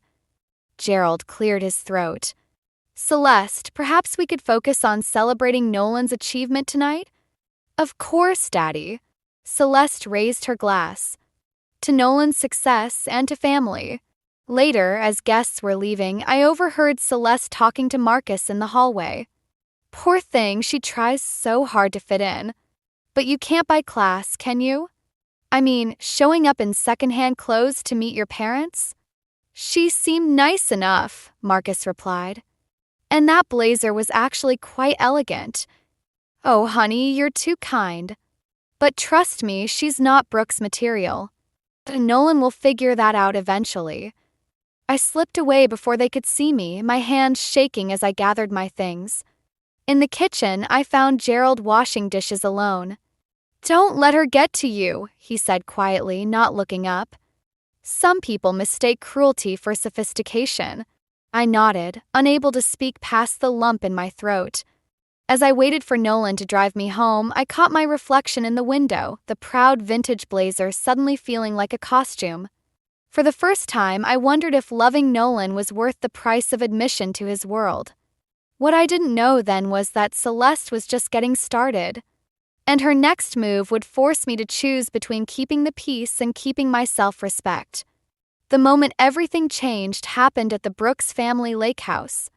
Nolan had just proposed the night before, a perfect sunset moment that felt like a dream. I should have known better than to think Celeste would let me have even 24 hours of pure happiness. I was helping Evelyn prepare lunch when I realized I'd left my engagement ring upstairs after washing my hands. As I approached Nolan's old bedroom, I heard Celeste's voice floating through the cracked door. It's actually perfect timing, she was saying. Now I can use all of Felicity's wedding ideas for my own. She'll never suspect I've been collecting them for months. I froze, my hand hovering over the doorknob. Are you sure that's necessary? It was Marcus's voice, sounding uncertain. Your brother just got engaged. Oh, please, their wedding will be some quirky vintage affair. I'm doing everyone a favor by elevating her ideas into something actually sophisticated.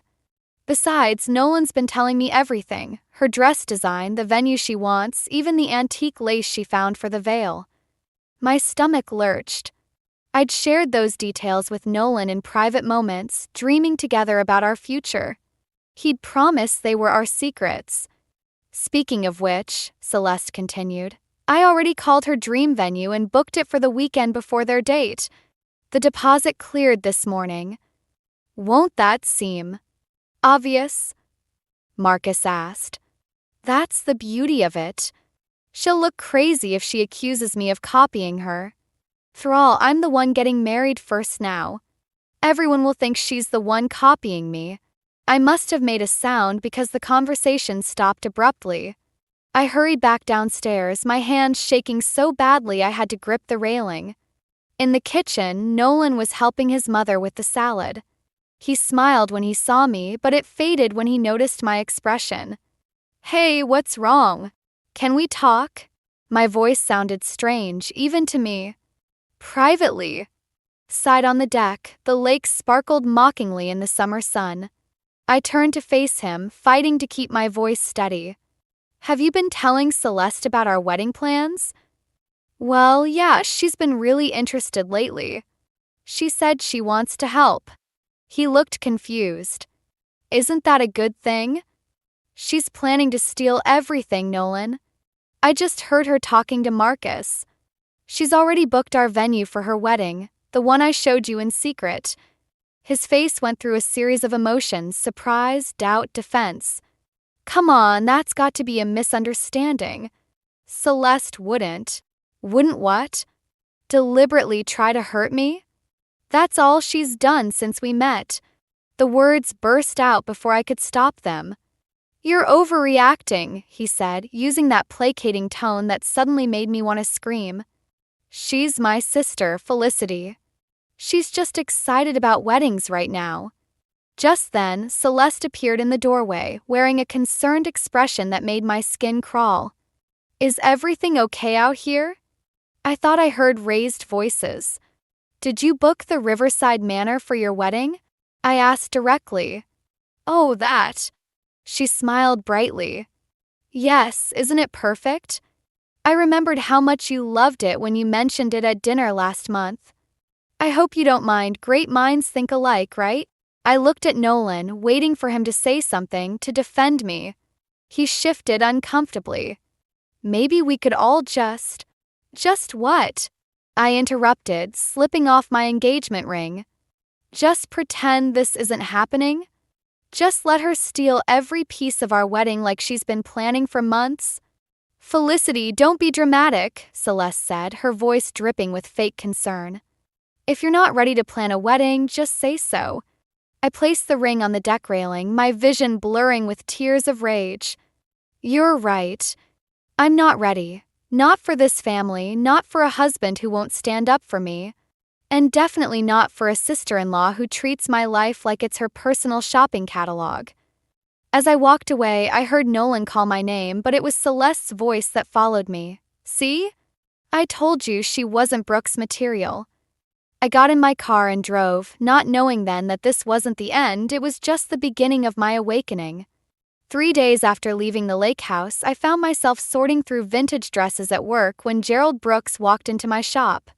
He looked out of place among the racks of second-hand clothes, his expensive suit a stark contrast to the worn wooden floors. "Interesting place you have here," he said, running his finger along a 1950s Dior dress. "Evelyn mentioned you restore these?"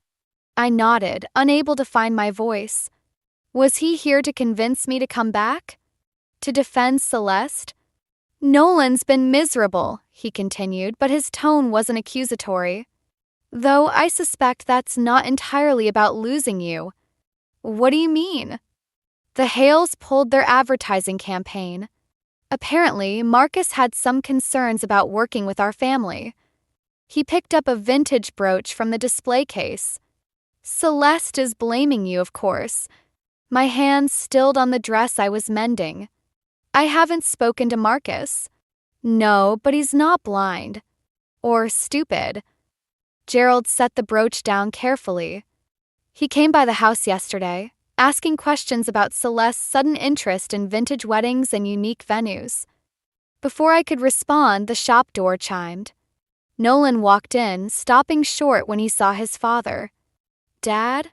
What are you doing here?" "Just leaving, actually." Gerald squeezed my shoulder as he passed.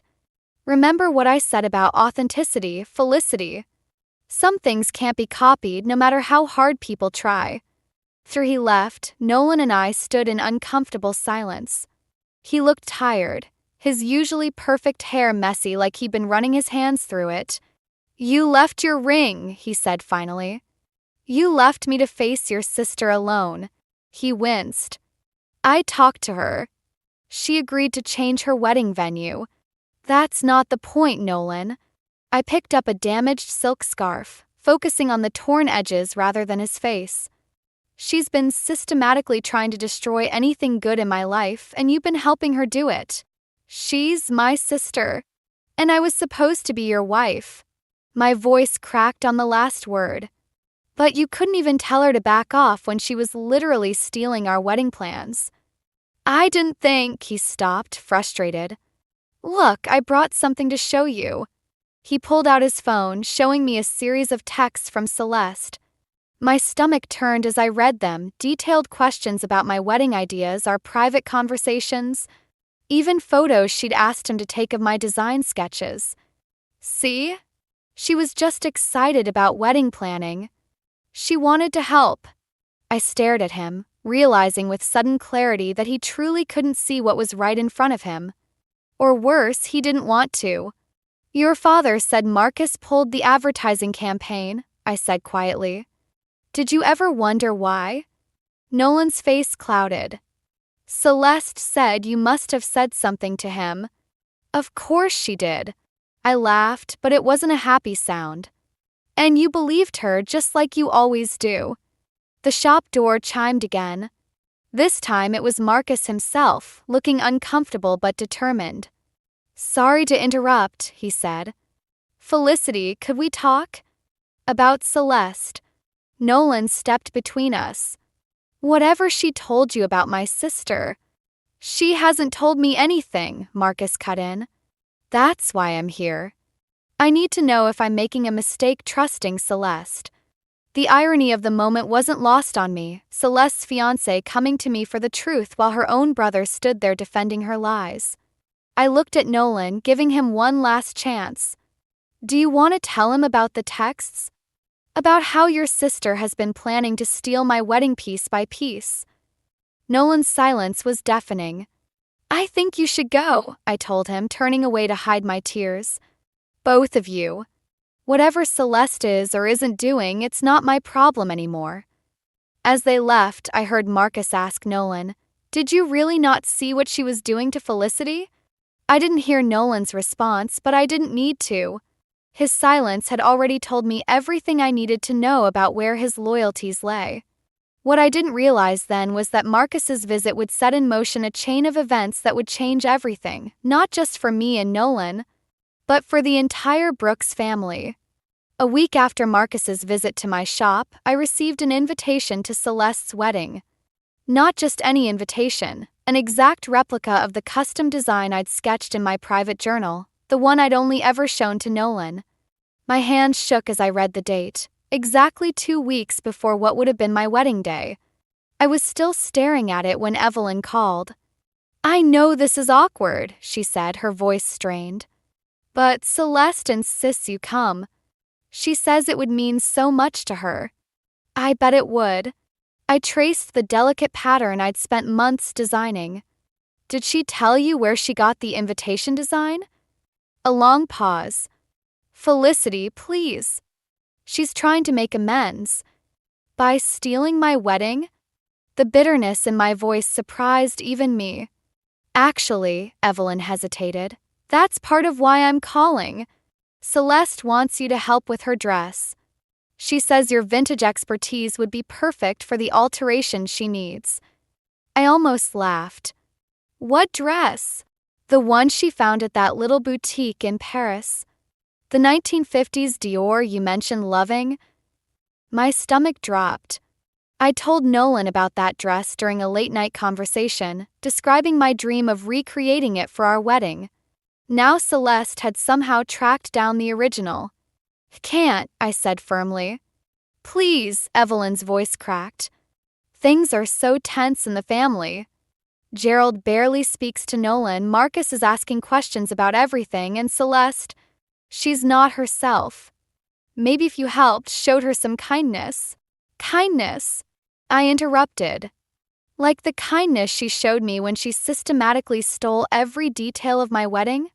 Or the kindness Nolan showed by helping her do it? The shop door chimed. Celeste walked in, wearing a triumphant smile and carrying a garment bag. "I'll call you back," I told Evelyn, hanging up before she could respond. "Surprise!" Celeste sang out, laying the bag across my counter. "I need your magic touch with this. It's a bit delicate and you're the only one I trust." She unzipped the bag, revealing the exact dress I'd dreamed of wearing. The ivory silk was just as beautiful as I'd imagined. "How did you find it?" I asked, my voice hollow. "Oh, Nolan mentioned how much you loved it. I had my connections track it down." She smiled sweetly. "Consider this my olive branch. You help me with the alterations, and maybe we can put all this unpleasantness behind us." I stared at her, finally seeing clearly what I should have seen months ago. This wasn't about the wedding at all. This was about power, about breaking me piece by piece. "No," I said quietly. "Excuse me." I said no. I zipped the garment bag closed. "Take your dress and get out of my shop." Her smile vanished. "You're being ridiculous.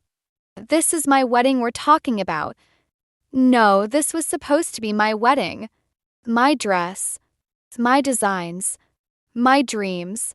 I moved around the counter, anger giving me strength. "But you couldn't stand that, could you? You had to take everything just to prove you could." "You don't deserve any of it," she hissed, mask finally slipping. "You're nothing but a second-hand shop girl who got lucky with my brother. I'm doing him a favor by showing him who you really are." "And who are you, Celeste? Besides a thief of other people's dreams?" She grabbed the garment bag. "You'll regret this. When I'm done, you won't have anything left. Not your designs, not your reputation, and definitely not my brother." As she stormed out, I noticed Marcus standing just outside the shop window, his face dark with anger. He'd heard everything. I should have felt satisfied, knowing Celeste had finally shown her true colors to her fiancé. Instead, I felt empty, because I knew what came next would be worse than anything she'd done so far. Celeste Brooks didn't just want my wedding anymore. She wanted to destroy me completely, and I was running out of ways to stop her. I shouldn't have gone to Celeste's wedding, but something pulled me there, maybe the same instinct that makes people slow down to watch car crashes. I slipped into the church just as the ceremony was starting, staying in the back where shadows could hide me. Everything was mine. The vintage lace draped along the pews, the hand-pressed flower arrangements, even the specific shade of ivory I'd spent months tracking down. But seeing Celeste in my dream dress, that was the final twist of the knife. Beautiful ceremony, isn't it? I jumped. Gerald Brooks stood beside me, his expression unreadable. "She stole everything," I whispered. "Every single detail." "I know." He handed me his phone. On the screen was my original wedding planning journal photographs of every page. Nolan sent these to her months ago. I found them when I was checking the family cloud storage. My stomach lurched. He gave her everything?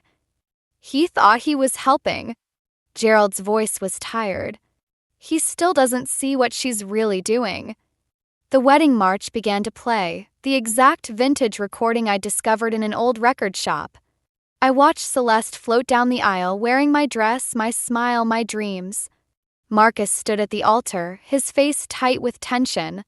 Our eyes met briefly, and I saw something like apology there. Then Celeste reached him, and the ceremony began. I should have left then, but I stayed, watching as the priest asked if anyone had any objections. The silence felt like a physical weight. Then Marcus cleared his throat. "I do," he said quietly. "I object." Church erupted in whispers. Celeste's face went white. "Marcus." Her voice wavered. "What are you doing?" "I can't marry someone who builds their happiness on other people's pain." He turned to face the shocked guests. Everything about this wedding was stolen. The dress, the decorations, even the music. It was all copied from Felicity's plans. Plans that Celeste took without permission. That's ridiculous. Celeste's voice rose shrilly. Nolan, tell them. Nolan stood from his place in the front row, looking confused. I just shared some ideas with you. You said you wanted to help. Help? Marcus laughed bitterly. Is that what you call systematically destroying your brother's relationship? Stealing every detail of his wedding? It's not stealing if he gave them to me. Celeste shouted, mask finally cracking. Besides, I did her a favor. Someone like her doesn't deserve a Brooks family wedding. She's nothing but a second-hand shop girl who has more class and creativity in her little finger than you'll ever have, Gerald interrupted, his voice carrying through the church. And who just watched you reveal your true self to everyone who matters. The silence that followed was deafening. I looked around at the shocked faces of the guests, at Marcus's quiet dignity, at Nolan's dawning horror. But it was Celeste's expression that stopped me, cold, pure, undiluted hatred directed straight at me. You, she snarled. You planned this. You turned them all against me. She lunged forward, but instead of coming for me, she grabbed the vintage lace runner from the nearest pew and yanked. Carefully arranged flowers crashed to the floor. In seconds, she was tearing through the decorations like a tornado, destroying everything she'd stolen from me. Celeste, stop. Nolan tried to grab her arm, but she shoved him away. This is all your fault, she screamed at me. You took everything from me, my brother, my fiancé, my family's respect. I'll make sure you never have anything of your own. As security finally pulled her away, I caught Nolan's eye. The guilt and shame on his face should have felt like victory. Instead, I just felt empty. I slipped out during the chaos, but not before I heard Celeste's final threat. This isn't over, Felicity. I'll make you pay for this. Walking home in the fading light, I realized she was right about one thing. It wasn't over. Because now I had to decide. Was protecting myself worth destroying what remained of the Brooks family? And more importantly, could I live with either choice? The answer would change everything, I just didn't know how much yet. The morning after the failed wedding, I found Celeste waiting outside my shop. She wasn't wearing designer clothes anymore, just jeans and a sweater that made her look almost normal. Almost human. We need to talk, she said quietly. I unlocked the door, letting her follow me inside. The shop felt different somehow, like a stage set for whatever was about to happen. I lost everything yesterday, Celeste said, running her finger along a vintage dress rack. Marcus won't return my calls. Mother can barely look at me. Even Nolan. Her voice cracked. I didn't make you do any of it, I said, keeping the counter between us. You chose to steal my wedding plans. You chose to lie. Because you took my brother from me. She whirled around, mask cracking. He was all I had, and you just walked in with your perfect vintage finds and your creative talent and your authenticity. She spat the word like poison. Nolan made his own choices. Did he? She pulled out her phone. Because he's outside right now, ready to choose again. My heart stopped as Nolan walked in, looking trapped between us. Tell her, Celeste demanded. Tell her what you decided. Nolan wouldn't meet my eyes. The family needs to heal, Felicity. We need to put this behind us. Maybe if you apologize to Celeste. Apologized? The word felt like glass in my mouth. For turning Marcus against her. For humiliating her at the wedding. I stared at him, finally seeing the truth. You still don't get it, do you? She didn't just steal my wedding plans, Nolan. She tried to steal my entire life, and you helped her do it. I never meant. No, you never meant anything. That's the problem. I turned to Celeste. You want an apology? Fine. I'm sorry I ever thought I could be part of this family. I'm sorry I wasted months loving someone who couldn't even see what was right in front of him. That's not good enough, Celeste said. You destroyed my life. Now I'll destroy your business. I've already called every supplier in the city, told them about how you sell knockoffs as authentic vintage. Actually, a new voice interrupted, you won't be doing that.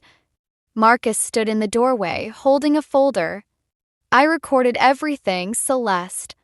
Every threat, every lie, every attempt to destroy Felicity's reputation. I think the police would be very interested in this pattern of harassment. Celeste's face went white. You wouldn't. Try me. His voice was steel. The only reason I haven't turned this over already is because of Felicity. She asked me to wait to give you a chance to walk away. Is that true? Nolan asked me. I nodded. I didn't want to destroy your family, Nolan. I just wanted to protect myself. Felicity. He reached for my hand, but I stepped back. No. We're done. All of us. I looked at Celeste. Take your brother and go. Build whatever story you need to explain your failed wedding. I don't care anymore.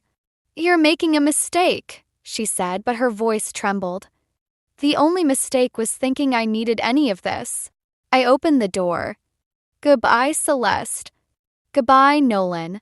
They left silently, Nolan casting one last desperate look over his shoulder. Marcus stayed behind. You could have destroyed them, he said quietly. Why didn't you? I touched a vintage silk scarf, the one that had started everything. Because I don't want to be like her. Some things are worth more than revenge. What will you do now? I smiled, feeling lighter than I had in months. What I've always done. Find beautiful things that others threw away and give them new life. Just, maybe not for the Brooks family anymore. As Marcus left, I turned the shop sign to open. Outside life went on. Inside, surrounded by the vintage pieces I'd lovingly restored, I finally understood. Sometimes the most valuable things we find aren't the ones we're looking for, but the parts of ourselves we discover along the way. And no one could steal that from me, not even Celeste Brooks. 6 months after Celeste's failed wedding, I stood in my new studio space, surrounded by the soft whisper of vintage silk and leather. The morning light filtered through tall windows, catching on the brass fixtures I'd salvaged from an old department store. Everything here had a story just like me. The bell chimed as Evelyn Brooks walked in, looking elegant but uncertain. This is beautiful, Felicity, she said, touching a restored Chanel jacket. Gerald said you'd done something special with the place, but this... Thank you. I adjusted a display, giving my hands something to do. I wasn't sure you'd come. Gerald insisted. He wants to talk about investing in your business. She paused, watching me carefully. Celeste left for Paris last week. I nodded, unsurprised. And Nolan? Taking assignments overseas. I think he finally understands what he lost. She moved closer, her voice softening. We all do. Before I could respond, Marcus appeared in the doorway. Since the wedding, he'd become an unexpected ally, helping me source rare vintage pieces through his business connections. Ready for the meeting? He asked, then noticed Evelyn. Mrs. Brooks, perfect timing. Did you tell her about the investment offer? I was just getting to that. Evelyn pulled out an envelope. Gerald and I want to help you expand. Your talent for restoration, your eye for beauty, it shouldn't be limited to one shop. Inside the envelope was a business proposal, funding for a chain of high-end vintage restoration boutiques, with me as creative director. The kind of opportunity I'd once dreamed about sharing with Nolan. I don't know, I said slowly. The Brooks family and I don't have the best history with partnerships. That's exactly why it needs to be you, Gerald said, appearing behind his wife. Someone who chose integrity over acceptance. Who showed our family what we'd become. And what about Celeste? Nolan. They'll learn to live with it, Gerald said firmly. Just like they're learning to live with their choices. Marcus touched my arm gently. You don't have to decide now. But don't let what happened stop you from building something amazing. I looked around my studio, at the pieces I'd rescued and restored, at the sketches for designs that were entirely my own. Then I noticed something, a familiar orange box sitting on my counter. "What's this?" "Found it at an estate sale," Marcus said, smiling. "Thought you might want it back." Inside was the Hermes scarf from that first day with Nolan. But instead of feeling pain, I felt something else, closure. "Okay," I said, looking at Gerald and Evelyn. "But I have conditions. This is my vision, my designs. No compromises." "We wouldn't want it any other way," Gerald replied. Later, after they'd left, I stood in my studio's doorway, watching the sunset paint the city gold. My phone buzzed with a text from an unknown number. "I'm sorry. For everything. N." I didn't respond. Some vintage pieces are better left in their boxes, preserved as memories of who we used to be. Instead, I walked to my workbench where a damaged 1940s evening gown waited for restoration. Its beading was scattered, its seams frayed, but I could see its potential. Just like I'd finally seen my own. The bell chimed again. A young woman walked in, wearing uncertainty like I once had. "I found this at a thrift store," she said, holding up a worn designer bag. "Everyone says it's not worth fixing, but you see something in it," I finished, recognizing that familiar hope. "Let me show you what it could become." As I led her to my workbench, I realized something. Sometimes the most valuable things we restore aren't the vintage pieces we find, but the parts of ourselves we thought were broken beyond repair. And sometimes, just sometimes, letting go of a dream makes room for something even better to take its place. I picked up my tools and began to work, ready to write my own story, one stitch at a time.